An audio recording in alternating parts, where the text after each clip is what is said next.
The Toyota Camry and Honda Accord have been frontrunners in the midsize sedan class, with the Nissan Altima pulling up at the rear.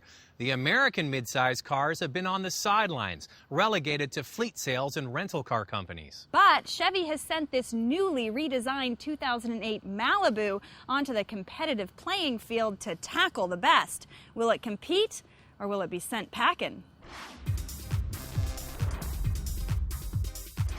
This 2008 Chevy Malibu is based on the same platform as the Saturn Aura, Pontiac G6, and Saab 9-3.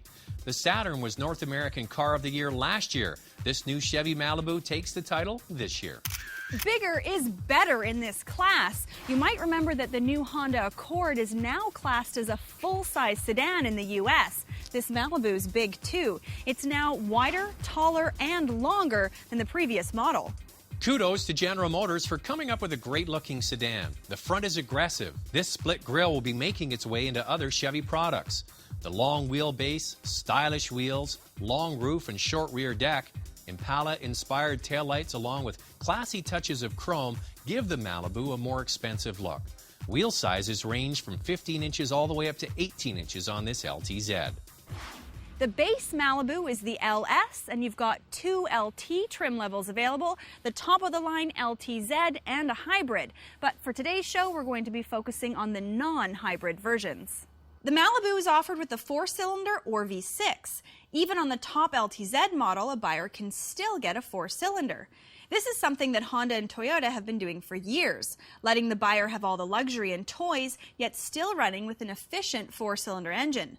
The base model starts at just under $23,000, and this V6 LTZ starts at $33,610.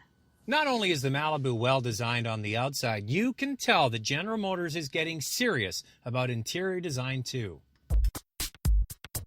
This two-tone tan and cocoa interior might not be my taste, but it does show off the details.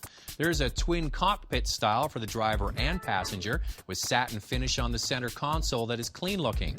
The dash has soft touch materials, even though they don't look like it at first. The driver's seat is power adjustable even on the base model. The steering wheel tilts and telescopes, and the seats are large and supportive. The higher-end versions get radio controls on the steering wheel and enhanced stereos. For a complete list of specs on all trim levels, go to our website. The back seat is huge. I mean, this is a really big car. There's lots of headroom, lots of legroom, even with the seat all the way back. The rear seat splits and folds. The one thing we would like to have seen would have been a center armrest. Front, side, and curtain airbags come as standard equipment, as well as traction control. So the outside of this new Malibu is a striking new style. The inside is one of the best interiors we've seen from Chevrolet, and it has a long list of standard features. But is it any good out on the open road? As I mentioned, the Malibu is available with a 4-cylinder engine. This motor produces 169 horsepower, 160 pound-feet of torque, which is very respectable. If you get the 4-cylinder, in most of the cars it comes with a 4-speed automatic, except if you go for the top-of-the-line LTZ version, then you get a 6-speed automatic. The advantage to owning a 4-cylinder is that it uses only 9.6 liters per 100 kilometers in the city and 6.5 liters on the highway. That's 29 miles per gallon and 43 miles per gallon on the highway. A complaint about American cars in the past is that the steering feels removed from the road, kind of that floaty boaty feel. But you know what they've done with this Malibu? The steering feel is actually quite heavy. It makes the car feel solid. It gives the driver a sensation of a quality car underneath them, and it really works. You know, you do an evaluation like this, you always have to think, how is this car going to be used? It's going to be used by people who are in sales or out on the road a lot. It's going to be used to move families around. And what are you looking for those people? You're looking for comfort. Tick off that box. It's done that quite well. It's quiet, especially if you get it out on the highway. Tick off that box. It's got a powerful V6 engine. There's another check mark. It feels well put together and has a quality feel. So General Motors and Chevy are ticking off all the right boxes, and for people that are looking for a mid-size family car and they're thinking about looking at an Accord or Camry, if they drive this car, a lot of their expectations will probably be satisfied.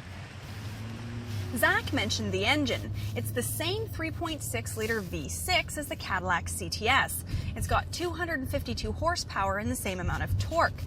The V6 comes standard with a 6-speed automatic transmission on the LTZ version, and it comes as an option on the LT trim.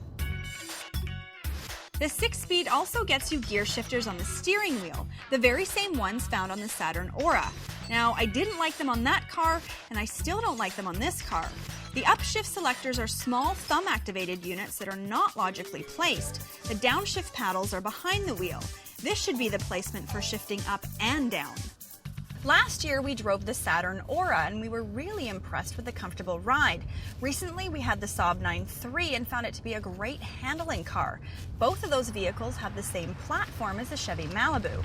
Now, the ride's not at all mushy, which is what most import buyers are looking for. So, if GM wants to woo them, they've got to make sure they have a vehicle that isn't at all soft. This Malibu will be a pleasure for any driver. Chevy is making a big splash with this new Malibu, and GM claims it's a car that can't be ignored. But after many years of being ignored, do you think this new Malibu is up to getting some much-needed attention? I think it is. And first of all, the styling. It looks like no other Chevy we've seen. It definitely has a striking stance and a look to it that I think will appeal to a lot of people. Also, it's quiet on the inside. It feels refined. It feels very solid. The stance on the road is great, and they didn't fall into that trap of making it a big, mushy American car. Now, Lacey, the only negative for me I have to qualify, because I do think that the interior of the car is a vast improvement over the previous model and is very attractive and functional. But the materials they use on the door and the dash are a soft touch material. They just don't look at it at first. Once you touch it, you go, oh, okay. But at first glance, it looks like that less expensive, hard-feeling plastic. What do you think of the car? Well, you know, Zach, I really like the fact that you can get the more efficient 4-cylinder engine even on the top-of-the-line models. But that being said, I really did like driving the V6. There's tons of space, the front passengers, back passengers, and in the trunk, and it's a very, very comfortable car to drive. On the downside, like I mentioned it before, it just feels too big for me, and the brakes were a little bit hard for me as well. See, I'm different. I love big cars. I started out driving on big cars, so I think that's why I still like them. Okay, you're going to spend your money. You're going to Honda, look at the Accord. You're going to Toyota, look at the Camry. Do you think people will stop at Chevy and have a look at the Malibu? You know what, Zach? I definitely think this car is not going to be ignored.